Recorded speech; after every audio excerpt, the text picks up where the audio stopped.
Hola amigos, bienvenidos a esta nueva grabación del videoblog.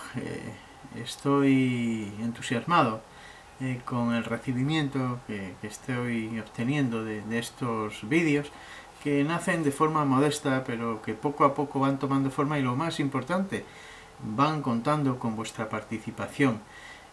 Gracias a esa colaboración, a esas sugerencias sobre todo acerca de temas que queréis que se traten aquí en este video comentario y que hoy voy a hacer caso como primer tema de los que habéis propuesto varios de vosotros y que será además el primero porque fue el primer caso que yo investigué. Antes de nada quiero tener aquí unas palabras de recuerdo para alguien que ha marchado muy prematuramente. Se trata de alguien a quien yo conocía, un compañero en cierta fase de mi vida en la que colaboré con una institución benéfica, con una ONG, la Cruz Roja, en un grupo de voluntariado que formamos una serie de personas y donde encontré grandes valores y grandes seres humanos que colaboraban para que la vida de otros fuera mejor. Esta persona que se ha ido, Javier del Monte, fue además de un gran compañero, una persona que siempre me demostró su atracción por estos temas del misterio, ¿no? De hecho, creo es una de las pocas personas que me ha acompañado en alguna investigación de campo y siempre interesado, aunque de forma simplemente como aficionado. Nunca se dedicó ni a investigación ni a divulgación sobre estos casos que a nosotros nos atraen y que tiene mucho que ver con el videoblog, aparte de porque le gustaran estos misterios, los misterios y enigmas que tratamos, es porque uno de los vídeos, además de los últimos que grabé, cuando recibí un envío de JJ Benítez, de Juanjo, sobre su último libro, que me enviaba autografiado, el libro que hablaba sobre el Che y la muerte del Che Guevara, os dije, y además, aunque no mostré a cámara, sí la tuve en mis manos en ese vídeo, por si lo queréis buscar, una fotografía que a mí me evocó un tiempo pasado muy bonito en el que yo me iniciaba esa amistad con Juanjo Benítez y con lo que me ponía dedicatoria en el dorso, pero no dije que en esa fotografía estaba además acompañado de alguien. Precisamente era de Javier y lo traigo a colación porque me he arrepentido mucho en estos días después de su fallecimiento de no habérsela mostrado, que en un principio pensé, bueno, algún día se lo tengo que enseñar esta imagen porque era un gran admirador de Juan José Benítez. De hecho, él nos propuso un caso que luego no llegó a ningún lado porque no tenía nada interesante, pero conoció a Juanjo y era una de sus mayores ilusiones. Me hubiera gustado mostrarle esa foto, pero hago esa reflexión ahora. Vivimos pensando en mañana haré esto, o lo dejo para dentro de un mes, o dentro de años. Proyectamos cosas a muchos años vista, incluso para nuestra ancianidad, cuando no tengamos ocupación laboral que hacer, y nos dejamos muchas cosas por decir, muchas cosas sin hacer, y pienso que hay que hacerlas, y aquello que tengamos que decir a alguien por alguna razón y que estamos postergando o incluso tapando, que lo afrontemos. Porque proyectamos, como digo, para mucho tiempo y sin embargo lo mismo al final está dentro de un instante y no lo sabemos. Pero el ser humano vive así, vivimos pensando que no nos va a pasar nunca nada. Tampoco podemos estar pendiente de hacer todo aquello y de dejar todo hecho, ¿no? Todo cumplido, todo, porque al mismo tiempo como seres humanos somos imperfectos y no podríamos abarcar a hacer todas aquellas cosas que creemos que tenemos que dejar hechas y resueltas en esta vida, ¿no?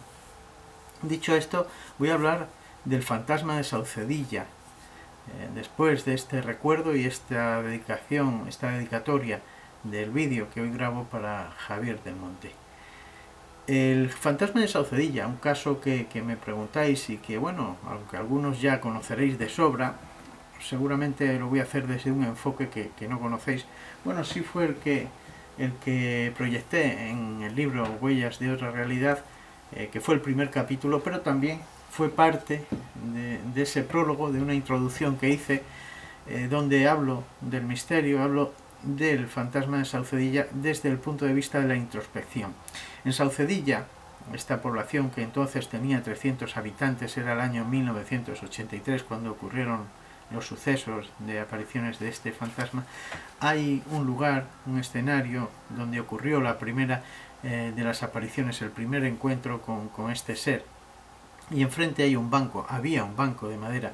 Yo he de decir que he viajado muchas veces a esta población para llevar a colegas, a compañeros, a conocer a los testigos, el lugar e investigar con ellos.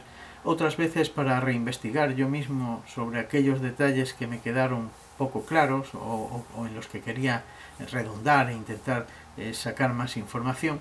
Pero en otras ocasiones he ido simplemente para reflexionar, para sentarme en ese banco frente a aquellas dos esquinas y pensar y dejar la imaginación volar. He de decir que el caso lo conocí cuando precisamente estaba en las labores de esa institución, de la Cruz Roja que os he dicho, y haciendo un servicio. Era el año precisamente 83, noviembre, diciembre, finales de noviembre quizás, y estábamos por la zona, por la comarca, repartiendo alimentos, también ropas y otros enseres para las personas necesitadas en una campaña que hacíamos previa a la Navidad. Íbamos dos coches, una furgoneta con el material y luego otro coche en el que yo iba en el asiento trasero, escondido en un rincón de aquel Berlina, Citroën Berlina 2 caballos, un coche que seguramente recuerdan y todos tenemos en mente, tan iconográfico como es, y allí, hundido como digo en aquel asiento, jovencísimo entonces, conocí la historia. Alguien que iba a mi lado comentó que si no conocíamos lo que había ocurrido en aquella población por la que estábamos pasando, nos comentó que la gente estaba asustada porque días antes se había visto surgir de la torre de la iglesia un fantasma que había sobrevolado la población. Claro, aquello no tuvo nada que ver o no tenía nada que ver con lo que luego conocí del caso, pero fue algo que se me quedó grabado. Al año siguiente, creo que fue, cuando comencé a hacer un programa en Radio Navalmoral, la emisora en la que todavía continúo, comencé a trabajar en ella y propuse si podía hacer un programa sobre los temas que a mí me apasionaban, la investigación del misterio, pero sobre todo mis primeros programas iban enfocados a cosas, a asuntos universales como Egipto, las pirámides, el Triángulo de las Bermudas, los ovnis. Y sin embargo, después de llevar varios programas, se me ocurrió que acordé de aquel caso de Saucedilla y que por qué no podía yo rescatar aquellos sucesos que habían ocurrido en la zona, en mi comarca, cerca de los vecinos que podríamos conocer más profundamente y de alguna manera enriquecernos con lo que ocurría a nuestro alrededor, que no dejaba de ser cultura también, ¿no? Y así, con un técnico de sonido, una tarde nos acercamos a Saucedilla, aparcamos cerca del bar, era el lugar donde la actividad y la actualidad de una población pequeña siempre ejerce como centro de información, y entramos allí a ver qué nos podían contar. Solo había un cliente que se marchó además apenas llegar a nosotros sin pedir la bebida, y nos quedamos a solas con el dueño, con el propietario de la taberna, del bar, que apenas nos quiso contestar y que todo fueron negativas acerca de si había ocurrido allí algo extraño, acerca de un ser que se aparecía. Decidimos salir del bar, recorrimos las calles, preguntábamos a la gente, entramos en una tienda y sí conocimos que había ocurrido algo hacía unas semanas, un mes, un año justamente en ese mes en el que nosotros estábamos, y que habían tenido mucho miedo. De hecho, la señora, la tendera, nos decía que ella, cuando cerraba su establecimiento, iba a casa, cerraba las puertas a cal y canto y no salía hasta el día siguiente. Que en realidad habían sentido terror, habían sentido miedo por un ser que se paseaba por las calles. Ya la cosa había cambiado, pero tampoco pudimos obtener mucho más. De modo que nos encaminamos hacia el coche, pensando que ese era el poco material que habíamos conseguido. Nos encontramos a dos señoras, una anciana y otra de mediana edad, a las que preguntamos y también nos negaron, dijeron que no conocían el caso. Pero es de ahí que cuando ya íbamos llegando al coche, yo he de reconocer que malhumorado, renegando de aquel viaje, escuchamos la voz de una de aquellas dos mujeres, la más joven, que nos llamaba la atención de nuevo. Nos dimos la vuelta, nos encaminamos a ellas y nos dijo que aquella señora mayor, la anciana, era abuela de la niña y ella era madre de la niña que había sido testigo principal del caso. El caso del fantasma de Saucedilla. Y resulta que además el hombre, el propietario del bar junto al que estábamos, porque allí estaba el coche, era el padre de la chica. De modo que enseguida la localizaron y no solo vino ella, vino acompañada de otra amiga suya que también había tenido una experiencia días posteriores. El suceso se resume así. María del Carmen salía de un club de la parroquia, un lugar donde se reunían pues los jóvenes para leer, para escuchar música, jugar, y esa tarde-noche, porque fue al anochecer, María del Carmen Ramos, que se llama la testigo, había tenido una discusión con su hermana y se encaminó hacia casa con la cabeza baja, mirando el suelo, por la avenida principal, la carretera que atraviesa la población de Saucedilla. En una de las veces que alzó la vista, vio ya de lejos que por la otra acera de la avenida venía algo muy extraño, un ser, una figura alta, muy alta, oscura, que se acercaba siempre a una misma constante velocidad por aquella acera contraria a la que ella iba. Cuando llegó justo a la altura en que las dos, tanto María del Carmen Ramos como la figura, llegaban a la misma altura, ella se detuvo justo antes, unos pasos antes de una esquina que abría una boca calle, frente a la que este ser cruzó la carretera, cruzó la calle y pasó por delante de María del Carmen. Y lo hizo, lo que más destacó la testigo, que lo hacía deslizándose, que estaba a varios centímetros del suelo, una figura ensotanada, con una especie de túnica negra, cuyos faldones se removían, decía, como si tuviera un ventilador debajo, y que no tocaba el suelo y siempre a la misma velocidad pausada cruzó por delante de ella. La figura debía medir unos 3 metros y esa referencia la obtuvimos por una farola ante la que pasó la figura y que también impidió el contraluz, que María del Carmen viera perfectamente el rostro, o si lo tenía, o la figura con detalle, ¿no? Sí dice que llevaba una especie de capucha o gorro, algún tocado en la cabeza, y como una especie de zamarra o bolso con la correa cruzándole por el tórax. Era un ser que no movía los brazos, si los tenía, porque dice los llevaría pegados al cuerpo, y que pasó, como digo, por delante de ella como si fuera en un patinete, así nos lo contaba. Esta chica, desde luego nada medrosa, se acercó a la esquina cuando dejó de ver la figura porque se internó en la calle, se acercó a la esquina y su sorpresa es que allí no había nadie.